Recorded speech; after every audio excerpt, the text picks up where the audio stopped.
Todo mundo sabota o próprio direito de ser feliz e você não é exceção. É muito fácil apontar para o monstro quando ele já está com as garras afiadas, destruindo tudo ao redor. O sistema adora fazer isso. A sociedade é especialista em condenar o resultado final de um processo de degradação humana, sem ter a decência de olhar para onde o processo começou. Mas a verdade nua e crua é que ninguém acorda um dia e simplesmente decide odiar o mundo. O ódio não é um ponto de partida, ele é o último refúgio de quem cansou de gritar por socorro e só recebeu o eco do próprio desamparo. No vídeo de hoje, nós vamos dissecar a mente do Tomura Shigaraki, o líder da Liga dos Vilões do My Hero Academia. Nós vamos abrir no bisturi a história mais perturbadora, desconfortável e psicologicamente honesta da cultura pop atual. A trajetória de Tenko Shimura, um menino que aprendeu a odiar antes mesmo de ter a chance de descobrir o que significava ser amado. Mas presta atenção aqui, esse vídeo não é uma análise de anime superficial para entreter o seu tempo, porque se você é aquela pessoa viciada em dopamina barata que precisa de um corte a cada 2 segundos e uma edição frenética para prender sua atenção, cara, esse canal definitivamente não é para você. Pode fechar e voltar para os vídeos curtos. Mas se você se orgulha de ainda ter o controle da sua própria mente, eu te desafio a ficar até o final. Eu duvido você aguentar o espelho que eu vou colocar na sua frente hoje sem querer fugir, porque no nosso capítulo 7, que é a hora da terapia nerd, um momento de confronto direto e meditação, e o que você não encontra em nenhum canal de anime por aí, é justamente para tentar te ajudar a entender o peso desse vazio que você carrega. Aceita o desafio? Cara, eu te garanto, você não vai sair desse vídeo com a mesma mentalidade que entrou, até porque o Shigaraki é um espelho incômodo de todos nós, e normalmente nós nerds somos o tipo de pessoa que vivemos muito com o escudo levantado, afastando quem tenta se aproximar e sabotando as nossas próprias relações por medo inconsciente de ser rejeitado outra vez. Então, sem mais enrolação, embora entender o que acontece com a alma de uma pessoa quando o desespero vira a única linguagem que ele conhece. Capítulo 1. O monstro no porão da mente. Pensa comigo no cenário. Aos 4 anos de idade, o pequeno Tenko tinha um sonho mais simples e puro que uma criança poderia nutrir naquele mundo. Ele queria ser um herói. Ele desenhava o All Might em cadernos escondidos, passava horas vidrado na tela da televisão e sentia o peito arder com um desejo sincero de proteger as pessoas. Mas toda vez que esse brilho tentava escapar pelos seus olhos, o ambiente doméstico se encarregava de esmagá-lo.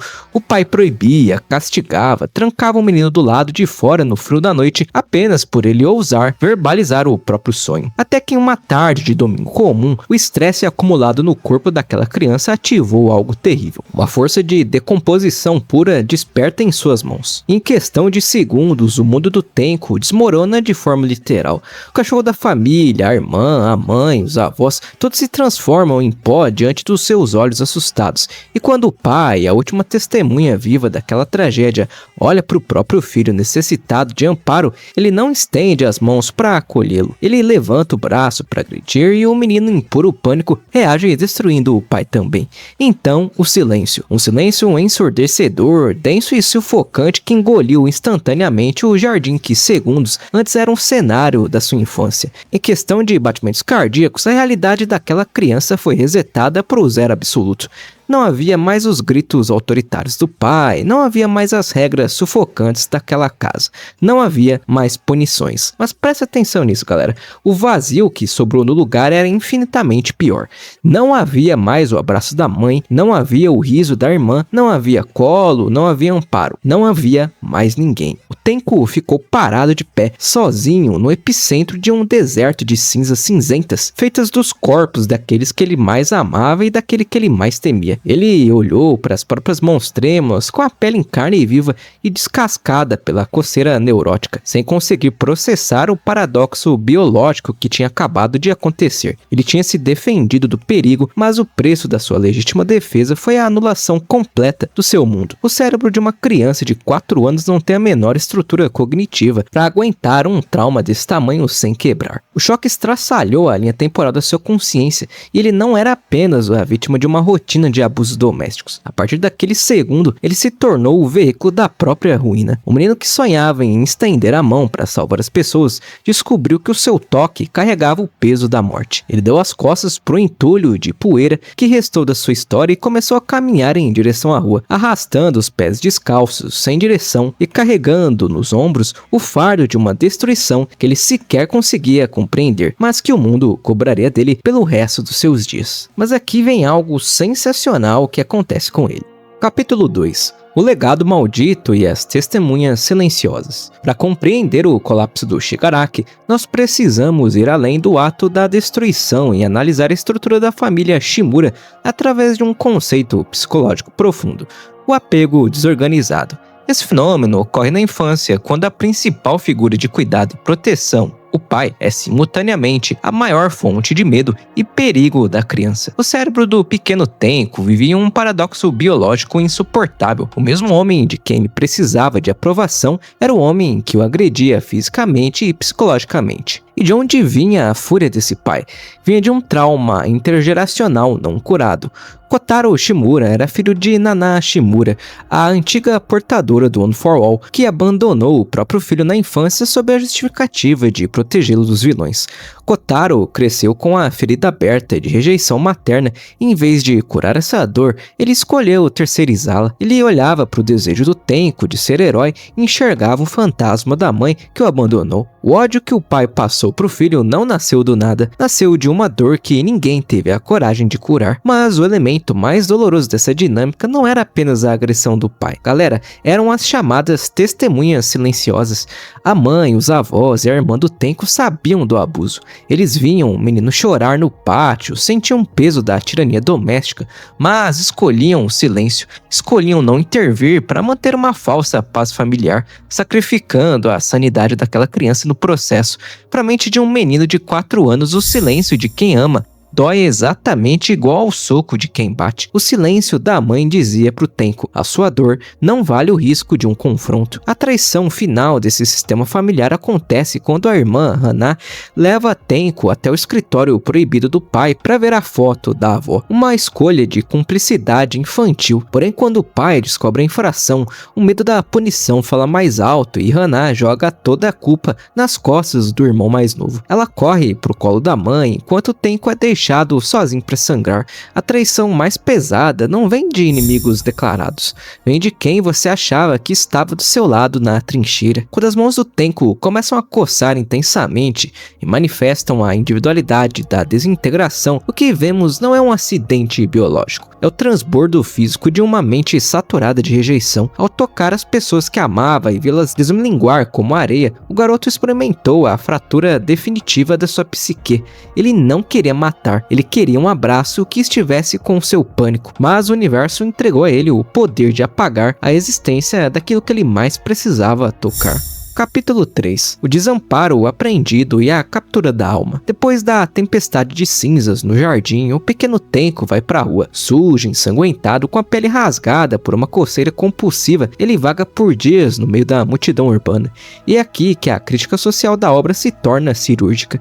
Centenas de cidadãos passam por aquela criança, pessoas comuns, trabalhadores, heróis, profissionais de patrulha. Todos olham, sentem um desconforto momentâneo e desviam o olhar. A sociedade civil de My Hero operava sob a premissa de que um herói vai aparecer para resolver, terceirizando a empatia básica. Nesse período de abandono absoluto, a mente de Tenko desenvolveu o que o psicólogo Martin Seligman chama de desamparo aprendido, quando um indivíduo é submetido a traumas repetidos e percebe que nenhuma das suas ações, chorar, gritar, implorar, surte efeito para mudar a realidade. O cérebro simplesmente desiste. A criança para de tentar fugir da dor e aceita a própria ruína como a única realidade possível. O Tenko sentou na calçada e aceitou que o mundo o considerava invisível. O sistema que deveria proteger as pessoas falha muito antes de que qualquer vilão real apareça no cenário. E é nesse exato vácuo existencial que surge a figura do All for One. Ele não aparece com violência ou imponência maligna. Ele se aproxima com a sutileza de um salvador. Ele se ajoelha, fica na mesma altura dos olhos daquela criança negligenciada e diz as palavras que Tenko esperou a vida inteira para ouvir. Ninguém veio te salvar, não é? Deve ter sido doloroso, mas tá tudo bem agora porque eu estou aqui. Galera, para uma mente destruída pelo desamparo apreendido, a mão estendida de um monstro parece o único ato de amor disponível no universo. O All for One realizou um processo refinado de manipulação psicológica, moldando a identidade daquela criança antes que ela pudesse cicatrizar por conta própria. Ele deu ao Tenko um novo nome, Tomura Shigaraki. O termo Tomura carrega o significado de lamentar os mortos, transformando o luto e a tragédia da infância na própria essência do seu nome. E Shigaraki era o sobrenome do próprio vilão. Ele não deu um lar acolhedor para a criança. Ele deu uma missão de vingança disfarçada de pertencimento. E a revelação mais cruel que a obra nos entrega no final da história é que até mesmo essa salvação foi uma farsa. O All for One orquestrou a linhagem do pai do Tenko, roubando a individualidade original do menino quando ele ainda era um bebê e implantou o poder da desintegração, sabendo que aquilo destruía a família Shimura. Cada gota de lágrima que o garoto derramou foi meticulosamente planejada para criar o recipiente perfeito de um parasita espiritual. O Tenko nunca teve uma escolha inicial e a sua vida era um roteiro escrito pelo próprio Carrasco. Capítulo 4. Anatomia somática do trauma e escolhas ocultas.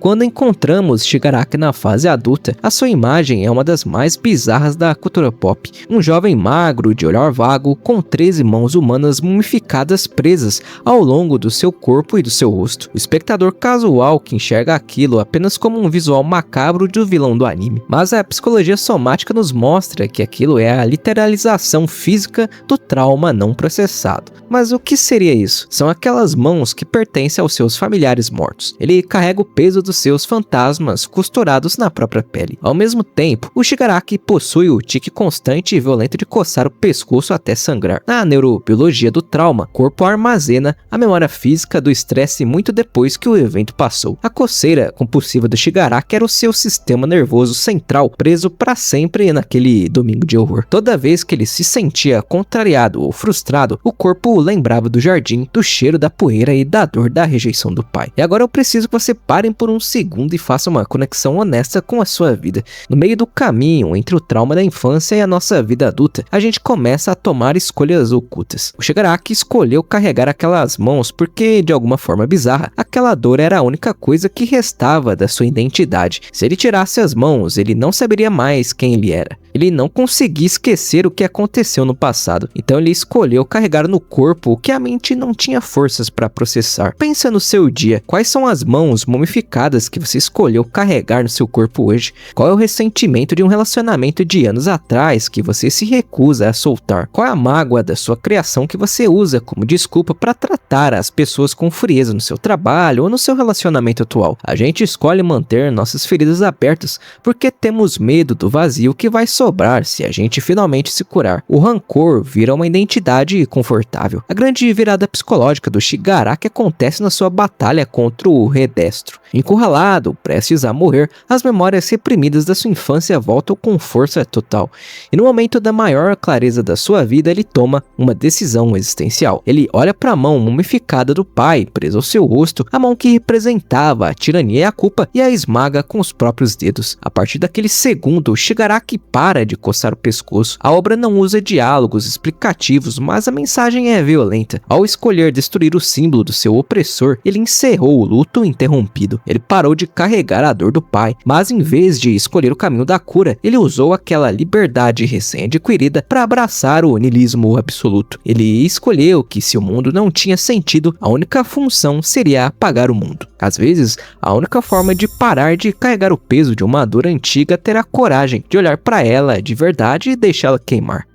Capítulo 5. O espelho da inocência e o paradoxo de Camus. No arco final da história, durante o confronto definitivo, o Deku, que a gente também tem vídeo aqui no canal, consegue invadir a consciência profunda de Shigaraki, através da conexão do One for All. E o que ele encontra lá dentro não é um líder terrorista ou um monstro implacável, ele encontra o pequeno Tenko com 4 anos, sentado no chão daquele jardim mental, chorando copiosamente, com as mãos cheias de sangue. Décadas de destruição não foram suficientes para apagar a existência daquela criança abandonada. Nesse momento, a obra abraça o que podemos chamar de paradoxo de Camus ou a filosofia do absurdo. O mundo em que eles vivem é intrinsecamente injusto e caótico. A dor do Shigaraki é legítima. As falhas da sociedade dos heróis são reais. E diante do absurdo da existência, o Shigaraki escolheu a destruição total como resposta. Mas o Deku, olhando para a mesma sociedade falha e para o mesmo cenário caótico, faz uma escolha radicalmente oposta. Ele escolhe a empatia pelo carrasco. Ele estende a mão não pro vilão, mas pro menino ferido que está por trás dele. O vilão mais perigoso do mundo era apenas uma criança que passou a vida inteira esperando que alguém aparecesse. Essa dinâmica, galera, nos força a encarar as nossas próprias escolhas diárias. Quando a vida te joga no cenário absurdo, uma demissão injusta, uma traição dolorosa, uma perda que não faz sentido, qual tem sido a sua escolha? Você escolhe o caminho do Shigaraki, adotando uma postura de indiferença cruel, descontando a sua frustração nas pessoas inocentes que cruzam o seu caminho, destruindo pontes por orgulho, ou você escolhe o caminho da vulnerabilidade, entendendo que a dor do mundo não te dá o direito de ser o criador de novas dores. A grande pergunta incômoda que fica pairando no ar é: se o herói certo tivesse chegado primeiro, se naquela calçada fria, em vez do All for One, com seu discurso manipulador de ódio, uma pessoa comum tivesse segurado a mão do Tenko e oferecido um prato de comida e um abraço, a história do mundo teria sido completamente diferente. A linha que separa o herói do monstro não é o tamanho do sofrimento que eles receberam, mas o que eles escolheram fazer com os pedaços que sobraram após a queda. Capítulo 6. O niilismo ativo e a lealdade dos renegados. Um dos pontos mais fascinantes e maduros da construção do Shigaraki é que a história se recusa a dar a ele uma redenção barata e clichê. Ele não se transforma em um mocinho arrependido, ele não chora pedindo perdão para a sociedade e ele não desiste dos seus ideais de destruição. Ele leva a sua filosofia até as últimas consequências através do que o Nietzsche chamava de niilismo ativo. Galera, traduzindo para nossa realidade, é a destruição consciente dos nossos valores antigos para forçar a criação de algo novo, mesmo que esse novo seja o vazio primordial. Mas no meio desse niilismo há uma contradição psicológica bela e trágica. O Shigaraki desenvolve uma lealdade inabalável e genuína pelos membros da Liga dos Vilões. Spiner, Toga, Dabi e Twice, ele nunca os tratou como peões descartáveis em um tabuleiro, como o All for One fazia. Ele os enxergava como iguais. Quando a consciência do All for One tenta subjugar e apagar a mente do Shigaraki na fase final, o Fênix dos vilões luta com todas as suas forças para manter o controle do seu corpo, justificando que aquele corpo pertencia à Liga e aos sonhos dos seus amigos renegados. Mesmo uma identidade que foi inteiramente construída sobre as cinzas da dor, é ainda uma identidade que luta para não desaparecer no vazio. Essa lealdade nos mostra que a necessidade humana de conexão e pertencimento é tão forte que ele sobrevive até mesmo no coração do homem mais corrompido do planeta. Shigaraki não conseguiu salvar a si mesmo,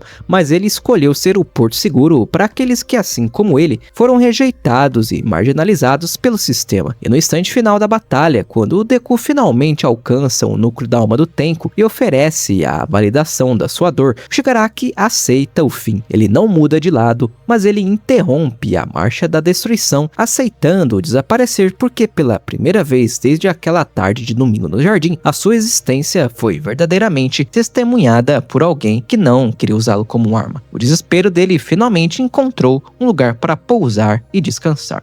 Capítulo 7. Hora da terapia nerd.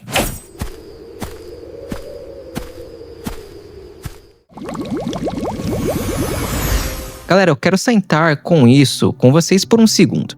Se desliga por um instante do enredo, do anime, das lutas e do destino dos personagens. Eu quero conversar diretamente com você que tá aí do outro lado da tela, assistindo a esse ensaio no silêncio do seu espaço. Solta o ar dos pulmões, relaxa a musculatura do seu pescoço e deixa o peso dos seus ombros caírem por um segundo. Existe algo na trajetória do Shigaraki que toca em uma ferida que muitos de nós carregamos em segredo. O momento exato em que a gente aprendeu de um jeito bruto e precoce pedir ajuda não funcionava. A lição silenciosa de que as pessoas que deveriam estar lá para nos segurar quando o nosso mundo desabasse simplesmente escolheram olhar para o outro lado ou nos culpar pelas nossas próprias fraquezas. Pensa comigo por um segundo, com honestidade. Quantas vezes na sua vida você passou por uma crise interna violenta, o seu peito parecia que ia explodir de ansiedade e a sua reação foi trancar no quarto e não falar nada para ninguém? Quantas vezes você preferiu engolir o choro e fingir que era durão, irônico ou indiferente, só porque a ideia de estender a mão e correr o risco de receber o silêncio de volta era dolorosa demais para aguentar? O que o Shigaraki fez ao escolher o ódio foi apenas um mecanismo de defesa desesperado. O ódio é anestésico. O ódio te dá uma sensação falsa de controle, te mantém em movimento, te dá um alvo para atacar. O desespero, por outro lado, é o vazio absoluto. É a constatação fria de que você cansou de esperar que alguém aparecesse para te salvar.